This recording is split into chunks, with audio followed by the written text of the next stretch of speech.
I appreciate it, Josh. And as you know, as he said, I'm a strength coach, so I talk very loud. So I probably do not need a microphone either. I think last time I gave a talk where I had a microphone, people who were sitting in the front of the room had to like go to the back of the room because I was talking so loud. So,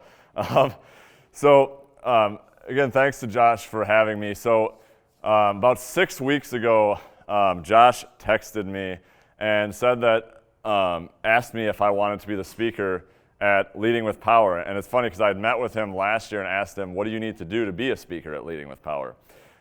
So I texted him back within about a minute. I said yes. And then after I thought about it, so, full disclosure, kind of in my life at that point a few weeks ago, I'd kind of realized that now that I have a son, I'd always preach to my fitness clients, like it's really important to be selfish, like people, especially parents who have kids and have jobs and have all these other things going on in life. It's really important that you are selfish with your time to take care of yourself first so you can better help others. But I realized that I had gone too far in that extreme and had made myself such a priority that I wasn't really making my family as big a priority as I needed to be. So when he sent me that text, that had kind of been recently when I felt like I'd been a little selfish. So I'm thinking to myself, like, man, I don't really know if I'm worthy of standing up here and talking to these men about how to be a better man when I'm really not even doing that or practicing that myself. And I thought about it like the entire day. I'm thinking about texting him back, like, maybe you should just find someone else. Like, I really don't think I deserve to do this. So then, like, when I got home at night, I didn't even want to tell my wife because she was probably, like, frustrated with me that I hadn't really been helping out with our kid or around the house much. So it was weird, though, because literally, like, as I walked into my house at night, all of a sudden, like, when I walked through the door, it was like this divine intervention came over me and said, Luke, this has been like your entire life. It doesn't matter where you are now. It only matters where you want to go. You still got 6 weeks till this talk. You can make a change. So I decided in that moment I was going to make a change, and I'd love to sit here and say that everything is all perfect and I've completely transformed my life in 6 weeks, which I've gotten better, but I did actually have my wife say to me, I have noticed a difference and that you are contributing more around the house and helping out with our son. So for me, really my story and what the journey that I want to share with you is that leave the past behind. Your story starts now. So one of my favorite entrepreneurs to follow is Tom Bilyeu, who is the co-founder of Quest. How many people have ever heard of like Quest nutrition bars or ever eaten them? Probably a lot of people here. They're very popular. They're all over the stores. And one thing that he did, so Quest Nutrition a few years ago, it went from basically like no one had ever heard of it to it was like when people think protein bars, they think Quest bars, right? So they grew like 57,000% in like a 3-year span. Like they were number 2 on the Inc. 5000 list for fastest growing privately held companies in the United States at that point. And while he was growing so fast, he needed to hire a lot of employees. And the story he told just like resonated with me so much. So he said like at one point, like he was a really big into like knowing the growth mindset. And what he said was at one point, he wanted to give people, anyone, an opportunity. When he hired these people and these workers, he didn't care where they had been or what had happened to them in the past. He only cared where they wanted to go and how bad they were willing to sacrifice to get there. And he was literally hiring like ex-criminals. Like he would have like Bloods and Crips like working on the same line. Like he'd have like, gang members, but he's like, these people, like, it doesn't matter if it's maybe illegal activity, like this is business. Like you have to know how to, where the point person is, where to sell the drugs, like all this stuff. And a lot of them, he said, were their best workers. It's because he gave them a chance, he believed in them, and he didn't care about what had happened before, only about what they wanted to do. And I think we all fall victim to this in life. And I have as well. We give ourselves these labels. Like think about yourself. Like, have you given yourself a label as like someone who's shy, introverted, unattractive, whatever these things are that we've labeled ourselves and we've told ourselves these stories start to manifest into reality and we start to really believe them. So what I want to talk about today is really kind of my story and my journey a lot of these things like I've never really shared with people before, but I want to really preface this with like 3 things. So I'm a huge believer in leading through authenticity and vulnerability, because I heard this quote a couple of years ago from a coach who I had hired, a business coach at the time, and he said, "Accomplishments impress, vulnerability connects." Accomplishments impress, vulnerability connects. And I think for men, it's so hard for us to put ourselves out there and be vulnerable because we're worried about judgment, because we're these big, strong guys, right? We're supposed to be the man, right? So for us, it's really hard to step out there and put ourselves out there. But I've realized that a lot of the insecurities that I've had in my life and a lot of the mistakes I've made have led me to becoming the type of person I am today. So for that reason, I'm thankful that I went through those. The second thing that I want to bring up before I start is that I had a very blessed childhood. I had 2 amazing parents who really cared for me. My mom would like prepare my food and get my clothes ready for me like every day growing up when I went to school. I remember like by the time I was like a senior in high school, you had this thing where like you saw like how late you could be without actually being late to get to the first class in the morning. Like school would start at like 7:55, and I would be like, okay, I'd wake up at like 7:15 after like the 10th time my mom yelled at me to get out of bed, right?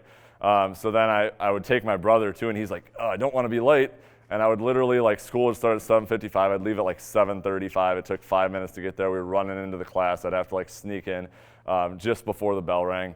But she would like wake me up, make sure I got there on time. My dad came to every single one of my games growing up. I remember this time in high school, we were playing a game in Monroe, which was like an hour away. I played at Monona Grove High School baseball. And our team would always get there like on the bus, would always get there like an hour before the games. And I remember one time, like, we got there like an hour and 15 minutes ahead of time, and my dad was already there. He had like already beaten the bus there.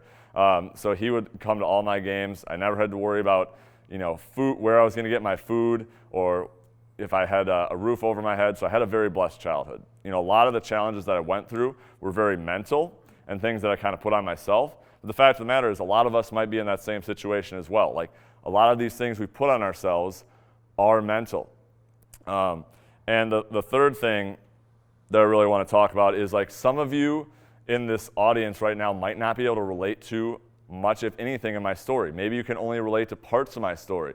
Maybe you know someone like me who has similarities to my story. But my hope is that through sharing my story and my journey, if at least one person can be impacted, or at least one person here can take this away and share with someone else, then I will have done my job. So I want to share kind of 3 facets of my story and things that I've overcome in my life through, first up, my relationships, most notably my like romantic relationships. Secondly, challenges that I've overcome in my career. And then thirdly, challenges that I've overcome in my fitness. So I want to start with my relationships. And I think like us as men, so there's this kind of macho thing going on in like male society, right? Like we'll see all these music videos, we'll see these movies, there'll be women draped all over these men, right? Like we're supposed to be the man, we're supposed to have women coming up to us left and right? So for us to admit that we are struggling with women would be like us admitting like we're weak, we're not a man, we're a pansy, right? But I'm here to tell you that for many years, I struggled mightily with women. In fact, I never went on a single date until I was 26 years old. I'm not talking about a relationship. Like, I'm not talking about like short-term, long-term relationship. I'm talking about I never went on one single date until I was 26 years old. So to say I struggled with women was an understatement. So for me, really it started when I was kind of like in middle school and high school. I was always really shy and socially awkward. I think it's tough for a lot of men to like admit like we struggle socially or we're awkward at all, and that's something that not a lot of people will talk about, but it's something that was really kind of defining for me in my life growing up, was how hard it was for me to like talk to other people. I like didn't know what to say. So especially around girls and around women, I like literally would like crap my pants at the thought of even like talking to a girl. So for me, like I would literally, just to kind of like paint a picture, like, in like the classroom, usually they have like these desks, and the teacher's up front, and there's like one person at each desk. Sometimes they'd have like these tables that you'd sit at, where there'd be like 2 people at the table. There would be like a couple of times where like there was a girl sitting like right next to me like the entire semester, and I would not even like talk to her or look at her like the entire semester because I literally did not know what to say. It sounds kind of bad, but that's really the truth. And we'd have like, and the entire middle school and high school, I did not go to a single dance, didn't go to homecoming, didn't go to prom. In middle school, they had these dances where like they literally had them during the day so that kids could go to them. And they had like these alternate activities for like a few kids who like didn't actually want to go to the dances. And I was afraid to even like step foot inside of the gym. So I would literally like be one of the only kids going to like these alternate activities. That's how shy I was. So I didn't really have a lot of friends, was very shy in high school. And then eventually, like when I got to college, like the thought of going to college for me as someone who already didn't have many friends or many connections or many relationships was so scary because I would have to start all over. I went to UW-Whitewater and I didn't really know anyone there. So like literally, I had in my head at that point that I had the identity that if I were to talk to someone, there was no point in me even talking to them or attempting to form a relationship with them because I had in my head that I was not an interesting person and they'd eventually just find out that and then not want to hang out with me anyways. So I self-sabotaged. And like, I'm talking like, I didn't even know I lived in a dorm. I didn't even know like what the people in the dorms next to me looked like. I would just like sit in my room by myself. And when I would walk down the hall to go to the bathroom, it was like this really like awkward thing for me. I'm like, crap, I have to, let's see, can I hold it in for another couple hours so I don't have to embarrass myself walking down the hall? I would literally like walk down the hall, just kind of like stare down away, not looking at anyone else. So for me, it was like really a challenge to be in these dorms around all these people because I was so socially awkward. So from there, after I went to UW-Whitewater for a year and a half, then I transferred to UW-Madison. And at UW-Madison, it was a little bit easier for me to transition in because I already had some friends from high school who were there, so it was a little bit easier for me to get into a social group. But again, I just really continued to struggle with relationships and, connecting with women in any shape or form. So I remember this situation when I was 21 years old, so I never ever drank alcohol before I was 21 or even like a few months afterwards. I never went to a single party in high school, college. Or I think I went to like one party in college when I was 20, but didn't drink at it, just with my friends. I went to the bars for the first time with a couple of friends, and I remember we were at this one bar, and a couple of my friends like went to talk to these other girls, and I'm just like, oh well, they would never want to talk to me, so I'll just kind of sit here in the corner by myself. And I remember for the first time in my life, all of a sudden I see an attractive female walking up to me. And I'm like, and she says like, hey, I bought this drink for you. And I remember I like looked to the left, then I looked to the right, and even though my back is against the wall, I'm pretty sure I looked behind me too. I'm like, oh, hi, how's it going?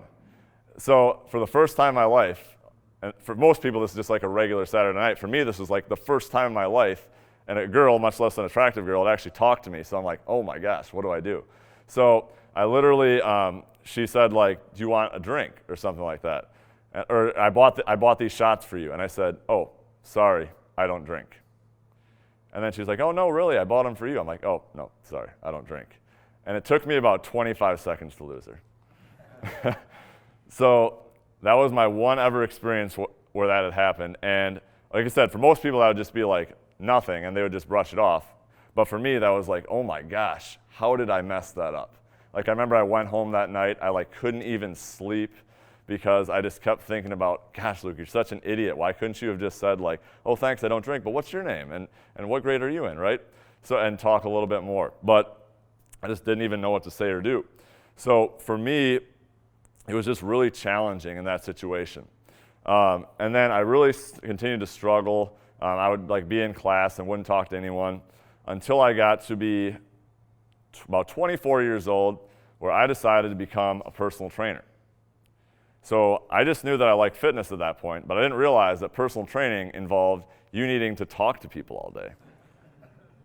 So I quickly realized, I remember like the first time I gave a talk to someone as a personal trainer, I just like was reading off a script. I like stumbled over my words. I like didn't know what to say. Pretty sure it was absolutely terrible. I think I was giving some like seminar talk on nutrition to like 10 people. They probably thought like, who the heck is this guy trying to teach me this nutrition stuff? But basically, after a while, like this is like the first time in my life, even though I was their trainer, that I actually got experience talking to a large group of women, and women actually wanted to talk to me. And I actually like had something to talk to them about because I was the coach, like, right? So, eventually after a couple of years, and mind you, I'm not sitting there like, hitting on my clients or anything. One of my clients actually ended up asking me out on a date, and then 5.5 years later, she's my wife, and we have a kid together. So it ended up working out all right, and she was like literally the perfect person for me. I know a lot of people are struggling to meet women, and essentially what I did was I realized that if I had ever like tried to get into a relationship earlier in life, it wouldn't have worked out for me because I was not ready mentally. I had not yet reached that level of personal development to be able to be in a relationship and make a woman happy or meet the type of person who I wanted to meet, which is my wife now, who is obviously good looking, driven, passionate, someone who wants to live life together. So for me, I really realized that I needed to first become the type of person who would attract that type of person in order to actually meet the girl of my dreams. So, I think really like my biggest takeaway is that I think a lot of men, from that specifically, is a lot of men out there are struggling, and I think more than we know, to like meet women, or maybe even if it's not you, like someone you can think of in your head who like really struggles with this. And I think this is something that doesn't get talked about a lot. And if you were to just say to like a socially awkward guy, like you should just get out more and socialize and go to these networking events, put yourself out there, right? The guy's gonna freak out because that's so overwhelming. So really what I realized is that like putting yourself in a situation that's like, there are women there, but you're doing something else, like my job, like a job or a volunteer opportunity. Like think of like a place where women are, and you don't have to have these uncomfortable conversations with them because it's just a part of what the thing is, right? So if you know any men like this, what I would highly suggest is talk to them and tell them, do things like this, like find a job where you have to socialize with women. Get a volunteer opportunity where there are lots of women where you're talking to. Meetups. There are so many other ways to connect other than the typical, forcing yourself into that situation, because once you put yourself in the right situation with other interests, and once you become the type of person you need to be, you will attract that type of person. So that for me was really a struggle, was my relationship. And another challenge I was kind of going through earlier in my life was my career. So growing up, I was obsessed with sports. How many people here loved like watching sports growing up and still do? Probably a lot of people in this room, right? So for me, growing up, I was absolutely obsessed with sports. Like when I was 6 years old, I would literally get up at like 6 o'clock. I got up at 6 o'clock because my parents wouldn't let me get up before then because they didn't want to have to actually watch me. And then I would watch SportsCenter for literally like 2 to 3 hours. Like most kids who are 6 years old are probably watching cartoons. I was literally watching SportsCenter for like 2 to 3 hours every single morning. So, and then I also, another story, my brother actually told this story. He was the best man at my wedding and told this story to embarrass me with his best man speech at my wedding, was that I, growing up, played with my Beanie Babies until I was in high school. Not because I liked playing with them and role-playing with them, because I liked making them like into teams and athletes, like sports teams, and like keeping their stats. Like I love sports. I was so super passionate about, like I would create like leagues with my Beanie Babies where I'd have like 6 teams like in baseball. Then after baseball season, they'd move into basketball. And I'd do like all these crazy things because I was so obsessed and just loved sports so much. So from there, it was pretty obvious at that point that I was going to be pursuing something in sports because it was just my passion. So when I went into college, it's kind of a no-brainer that I was going to study journalism and become a sports writer. So what happened was, when I first got into college, I got this job at the Wisconsin State Journal. I'm assuming, well, newspapers aren't really a thing anymore, but everyone's heard of the Wisconsin State Journal, or maybe at least some people. Newspapers aren't really a thing anymore, but I got this job, which at the time was pretty prestigious, as a sports assistant as a freshman in college at the Wisconsin State Journal in the sports department. I had a couple of connections. Like I said, I went to Monona Grove High School, and two of the teachers there had husbands who were assistant sports editors at the State Journal, so it kind of helped connect me. And I was the youngest person by like 2 or 3 years there.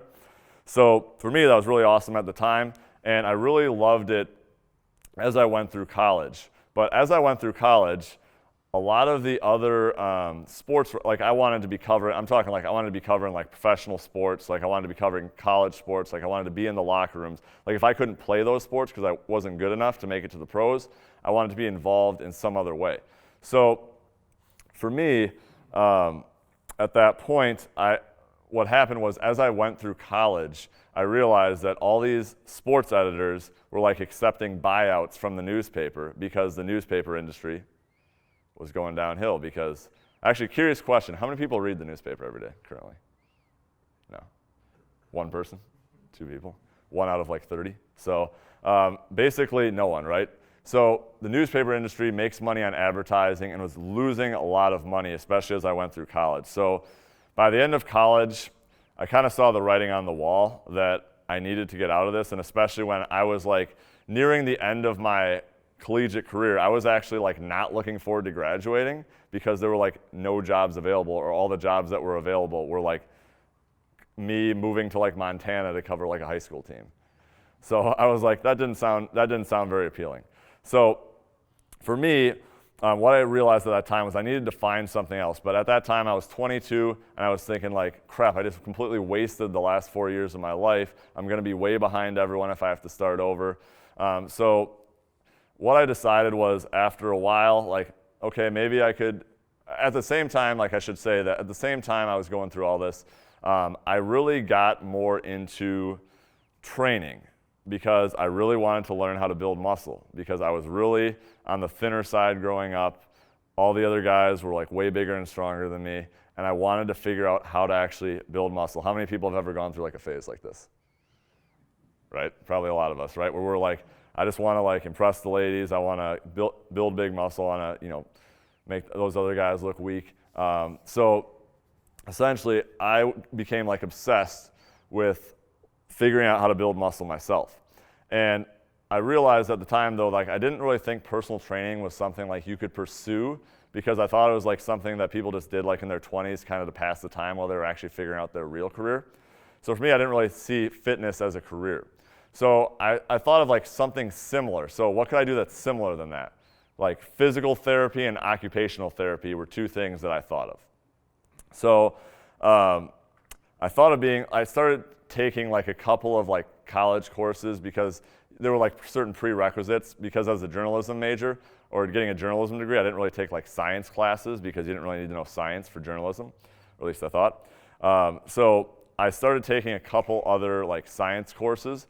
And then my mom told me that it looks good for like physical therapy schools if you become like a certified nursing assistant. How many people have ever heard of like CNAs, certified nursing assistants? So where they work in like clinics and kind of assist nurses. So I thought, okay. So I found out there was like this class that you could take to become a certified nursing assistant. And this was actually a pretty big turning point in my life right here.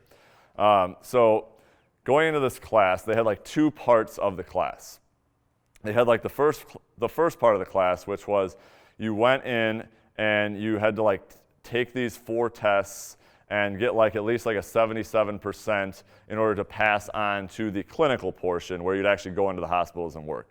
So the first part of the class, like I said, you had these 4 exams, so you just had to get like 77% on it.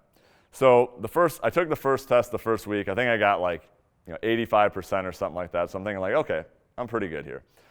Second test, I probably studied a little less, because I'm like, okay, I probably don't really need to study this material. I'll probably still get at least a 77%. I think I got like 80% or something like that. So I'm like, yeah, I'm in the driver's seat. So at that point, going into the third test of the 4 that I needed to take to pass that part, I was just thinking like, I don't even need to study. I'll be fine, right? I'll pass it. So I think on the third test, I ended up getting like a 50%. So I'm like, crap, I need to get myself together or else I'm going to fail this and not even make it to the clinical. And the reason this is important because at this point, I literally had only ever gotten A's and B's in my life, and I had never failed a single thing in my life. So for me, this was like a huge deal. So I'm like, crap, I better not fail this. I'm an A and B student. I can't be failing this, right? Because then I'll have wasted all this time. So I studied really hard, and then I looked and saw that I needed to get at least a 24 out of 30 on the fourth test in order to pass and move on to clinical. So I'm like, okay, well, I just need at least a 24 out of 30. So I studied really hard for the next week, and then we took tests on those computers. Like, you remember like growing up where you'd take like these tests on computers, and then like as soon as you were done with the test, it would like shoot out your score? Has anyone ever taken tests like that? So essentially I took the test. Like I was probably in the room like 20 minutes longer than any other student because I was like double, triple checking every single answer. I'm like, okay, I'm pretty sure I'm confident that I'm going to get at least a 24 out of 30 on this. So I was about to click the submit button, and then I sat there for probably like a minute or two. I'm like, maybe I should go check this again just to make sure everything looks good again. And then finally, I hit submit, and then they spit out the score. I needed a 24 out of 30 to pass the class. It says 23 out of 30. And I'm like, you have got to be kidding me. Like, you have got to be kidding me. I put in all this effort, and I don't pass the class by 1. And so I immediately ran up to the teacher, and I'm like, is there anything you can do? Like, I got 23 out of 30. I'm so close. Can you just pass me? And she was just like, you know, I can talk to them, but probably not. I mean, you didn't pass it. And I was just like, you got to be kidding me. I've never failed anything in my life. So for me at this point, I'm like, oh my gosh, this is probably not meant to be. So I thought about retaking the class, and I decided after a while I'm not going to retake the class. So I think for like the next few months, I just kind of like went about my business. I was working at like a customer service job at the time just to kind of fill the gap there and make some money. And then during that entire time, I was working, I would like in between work, like all of my spare time, like when I wasn't taking phone calls, wasn't answering emails, I would be researching fitness stuff because I was so obsessed with building muscle. So then eventually I'm like, okay, I'm so obsessed with this, maybe I should just at least try being a personal trainer, right? Because I read about these other people online who were personal trainers or were strength coaches, owned their own gyms. So I found this, I just typed in like seminars in Wisconsin because I had read that like a lot of these fitness people like went to seminars, and that's where you could like meet and connect with other fitness people. Nothing came up, so I just typed in seminars in the Midwest. And this thing came up called Midwest Performance Enhancement Seminar. It was in Indianapolis. And mind you, at the time, I was still extremely shy, and the thought of driving 6 hours away, and I did not know a single person, even though I was like 24 years old, was so daunting and overwhelming. I'm like, so for like 2 weeks, and it was going to cost like $1,000 to go to, right? And I had never like invested that kind of money. So for like 2 weeks, basically, I just like every day would open up the screen to purchase the ticket for the event, and then I would like close out. I like couldn't build up the courage to actually purchase the ticket to attend the event. So then finally, after a couple weeks, I'm like, okay, I'm going to do it. Got the ticket to the event, drove the 6 hours to the event, and then when I get there, I walk in, and I just like immediately revert back to like my shy self, and I'm just like off in the corner. I'm like, oh crap, there are all these like celebrity fitness people over there. Oh, that crap, there's the guy that I read online. He's famous. I don't want to talk to him. So for me, it was like really nerve-wracking. I had to work up the courage to actually start to talk to some of these presenters. And when I actually talked to one of the presenters, I told him where I'm from. I told him kind of my situation. I'm just kind of figuring out like how do you actually get into personal training.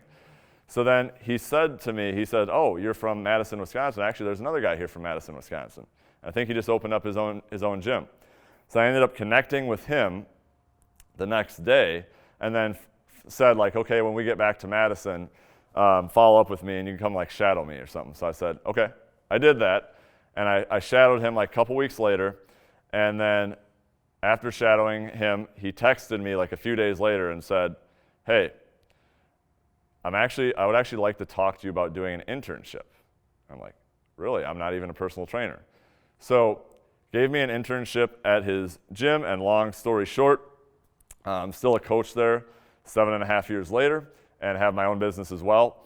But what happened was, if I had never, some people can say it's lucky that you end up connecting with, at your first seminar you ever went with, to like a really great gym and job that you like. But what really happened in that situation was that I got out of my comfort zone. I did something, even though like to many people here that might not seem like much. To me at the time, that was like, oh my gosh, all these strangers, I'm not even a personal trainer, I'm not big and muscular, I don't know anything about science, how am I ever going to do this? So by me stepping out of my comfort zone and putting myself out there really helped me allow myself to be able to do something that I enjoy every single day. So if you or anyone you know are stuck in your career, find what you're passionate about and pursue it. You don't have to go like all in right away, but find things, talk to people. There are other seminars out there. Like think about someone, either you or someone you know, who you know wants to get into a different profession or do something else or something more with their lives. And have them talk to people and connect with successful people in that industry. Because if you never try something, you never know if you're going to like it, right? So the third, and I know I've been going here for a while here, the third thing that I want to talk about today is my fitness. So with my fitness, I've kind of had two transformations in my life. So growing up, like I said, I was really kind of on the thinner side, didn't have a whole heck of a lot of muscle mass. And for me, I just wanted nothing more than to build muscle, get stronger, right? So in high school, I kind of lifted and dabbled a little bit. In college, I got more serious about it. And then after I had just been lifting for a long time, I realized like I pretty much look exactly the same. So what am I doing all this work for? So I realized that a lot of the guys who were having success with their fitness, a lot of these guys who were having success with their fitness, what they were doing was they were like never missing workouts. I mean, they were going like consistently. So I realized that I just needed to commit to never missing a workout again.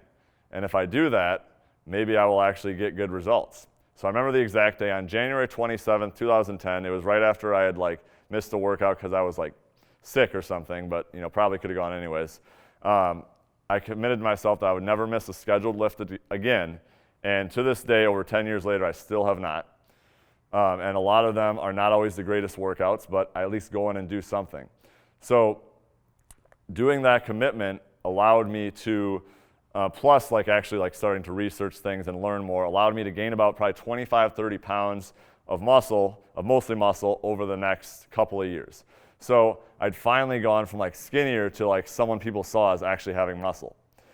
But I really call it like a half transformation, because while I transformed physically, I didn't really transform mentally. Because I had become a personal trainer at that time for a couple of years, but what had happened was I was still doing, and even though I was like coaching other people on how to transform their bodies, I was still falling victim to a lot of the same things I was telling my clients not to do. Like I would step on the scale and freak out if it didn't say the right number that I wanted. I would try something for like a couple of weeks, and if it didn't work, I would like try something else. And then all of a sudden I'd read something else and then try that for a few weeks, and if that didn't work, I would just keep repeating that cycle. So eventually, it just got to the point where I'm like, okay, I need to do something about this. So I decided in late 2015 that I was going to commit to training for a bodybuilding show. So I'm like, okay, well, I look at who do I want to look like? I want to look like a bodybuilder.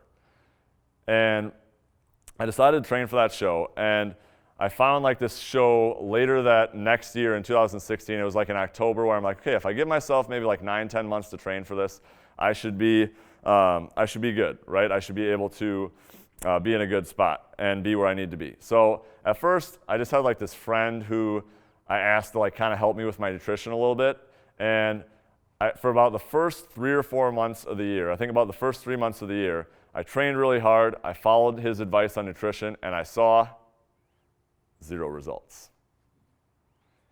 And at this point, I am like 5.5, 6 months out from my show, and I have not transformed a bit.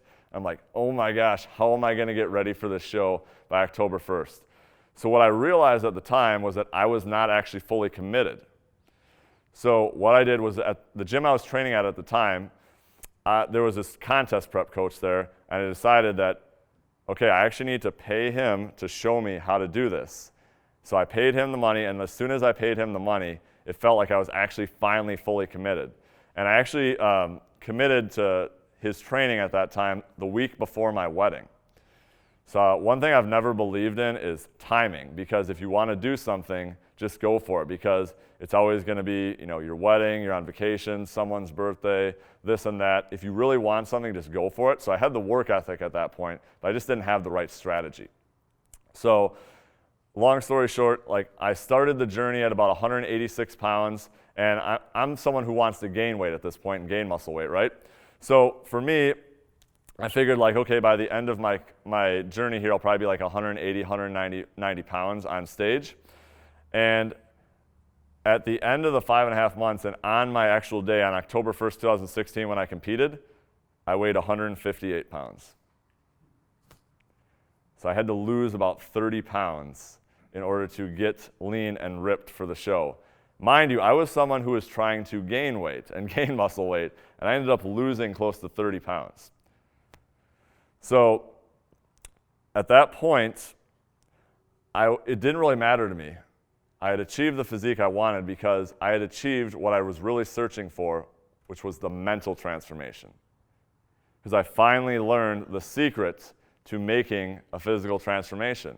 And as soon as that happened, I ended up regaining 30, 35 pounds pretty easily on my own in the next 6 to 12 months after that. And I realized the secret to making a physical transformation is, ready for it? Stick with one plan for a long period of time, put your blinders on, block out all the noise, and execute it day after day, no matter how you feel or no matter what the circumstances are that are going on. It was mind-blowing to me. And after I figured that out, I realized that that is really the key to making any physical transformation. And going through that experience allowed me to better be able to help my clients. And from there, I've always felt in more control of my body and my physique. So I know I'm running long on time here, but really how I want to sum this all up, and what I want you to take away from this is that in our lives, we all feel like we're stuck at certain times, right? How many people have ever felt stuck in their lives, in any area of your life? You felt like there's nowhere to go. You feel like you are in a box, you are labeled.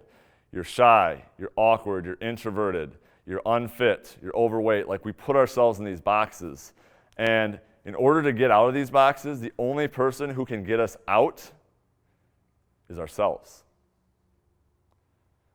I learned no man on the white horse is coming to save me. My excuses are not valid, because if I continue to say all these things and give all these reasons for why I can't do something, it's just going to be like a self-fulfilling prophecy.